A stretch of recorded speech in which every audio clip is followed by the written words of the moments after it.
নবীজির প্রতি দুরূদ পড়া ওয়াজিব। কোন পদ্ধতিতে দোয়া ও দুরূদ পড়া উত্তম ও কোরআন সুন্নাহ সম্মত, সাধারণ মুসল্লিরা সহিহ পদ্ধতিতে জানতে চায়।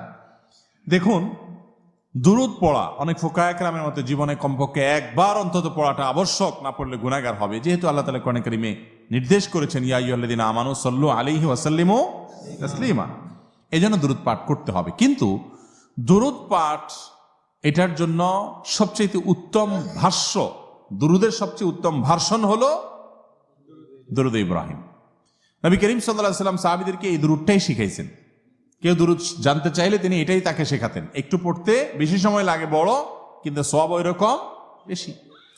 আর সবচেয়ে সংক্ষিপ্ত দুরূদ হলো সাল্লাল্লাহু আলাইহি ওয়াসাল্লাম, এটা হলো সবচাইতে ছোট দুরূদ।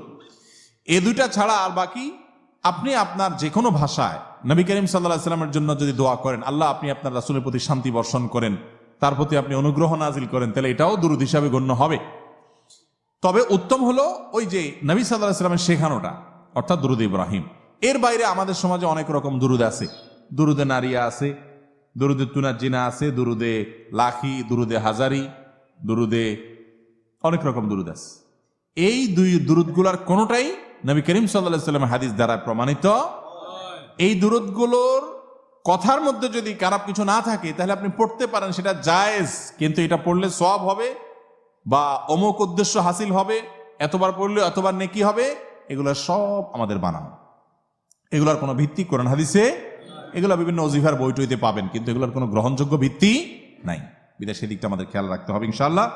আর দুরূদ পাঠের জন্য আমরা যেরকম সিস্টেম বানাই নিছি, যে দুরূদ পাঠের জন্য কিছু মানুষ একত্র হয়ে কিছু জিলাপি মিষ্টি আইনি, তারপরে আমরা দুরূদ পড়ি সবাই সুরে সুরে তালে তাল মিলিয়ে, এটাও দুরূদ পাঠের কোনো পদ্ধতি নয়। কারণ আমরা নামাজের মধ্যে দুরূদ পড়ি না, সে দুরূদ পাঠের সময় কি আমরা সবাই জোগাড় দিয়ে একসাথে পড়ি? মিছিল করে করে পড়ি? দলে দলে পড়ি? কি করি? যার যারটা শেষে পড়ি। ঠিক একইভাবে নামাজের বাইরেও পড়বেন। নবী করিম সাল্লাল্লাহু আলাইহি ওয়াসাল্লাম কিংবা তার সাহাবীদের কেউই কিন্তু দলে দলে একসাথ হয়ে সবাই মিলে দুরূদ পড়ছেন আমাদের মতো এরকম আমরা যেরকম মিলাদে পড়ি, এরকম কোন পদ্ধতি সাহাবীদের মধ্যে ছিল, এরকম কোন জাল হাদিসও নেই, সহিহ হাদিসও পড়ার কথা কি বুঝাতে পারছি? অতএব দুরূদ পাঠের জন্য লোকজন ডেকে এনে এরকম মিলাদ মাহফিল করার শিক্ষা ইসলাম আমাদেরকে দেয় নাই।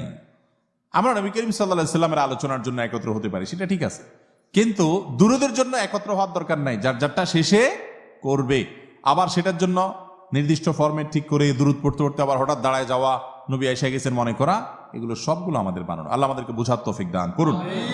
যে আমলটি করার বিশেষ কোনো পদ্ধতি শরীয়ত ঠিক করে দেয় নাই, সেটার জন্য নিজেরা কোনো বিশেষ পদ্ধতি বানিয়ে নিলে সেটা বেদাতে পরিগণিত হবে। দুরূদ আপনি দাঁড়ায়ও পড়তে পারেন, বসেও পড়তে পারেন। একা একা পড়ছেন, ঘটনাচক্রে কয়েকজন একসাথ হয়ে গেছেন, সবাই দুরূদ পড়তেছেন, সেটাও হতে পারে।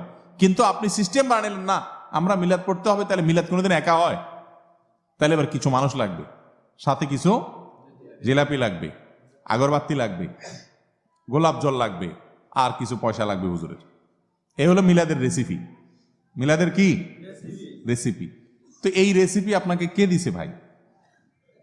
কোরআন হাদিস যদি রেসিপি না দেয়, আপনি নিজে বানায় নেন, তাহলে এটার নাম হলো জাল আমল। জাল আমল হলো বেদাত, আর বেদাতের ঠিকানা কোথায়? জাহান্নাম। যদি থাকে কোথাও তো নিয়ে আসেন। কোথায় আছে দেখেন, যে হুজুর আপনার পড়তে হলো, বলবেন হুজুর কোথায় আছে?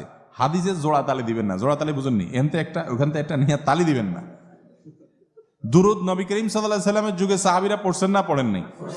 তো পড়লে ওনারা কিভাবে পড়ছেন এটা দেখলেই তো হয়। ওনারা যদি কোনো পদ্ধতি ঠিক না করেন, আর এরকম কোনো রেসিপি ঠিক না করেন, তো আপনাকে কে অধিকার দিস?